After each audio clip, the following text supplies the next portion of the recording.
Hi guys, it's me, Iya. And ngayong araw ay pupunta tayo sa Alibay Resort sa Banawang, Galasyaw, Pangasinan. At ngayong araw ay naglalakad tayo papaso dito dahil may way kami papunta dito. Yun nga lang, nasaktan namin na mayroon palang ginagawang kalsada. Pero kung ako sa inyo, mag-Google Map na lang kayo at makikita ninyo sa Google Map kung saan ang right way na hindi na kayo kailangang maglakad at mga sasakyan makakapasok. Bago bukas lang to noong April dahil renovate ko nila to. And kung ako sa inyo, masukin ng karoon kayo ng reservation or pwede rin naman na mag-walk-in. Pero if in case na mayroon silang event sila doon is at least alam na ninyo agad. Makakontak nyo naman sila sa Facebook account nila na Alibay Resort. At ngayong araw ay makikita ninyo na sobrang ganda sa loob at malawak pa.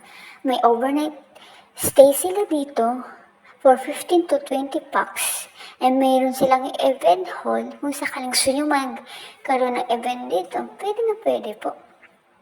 At mayroon din sa day and afternoon swimming. And also is open lang sila ng 8 a.m. to 5 p.m. Hanggang lang po sila. Pero kapag gusto mo naman naman overnight, open naman po yan sa gabi. Di ko lang, pero alam ko anong oras. Pero pagpasok niyo, sobrang ganda, mabait na mga tao nila doon. Pagpasok niyo din, yung bantay sarado yung mga mga anakis niyo.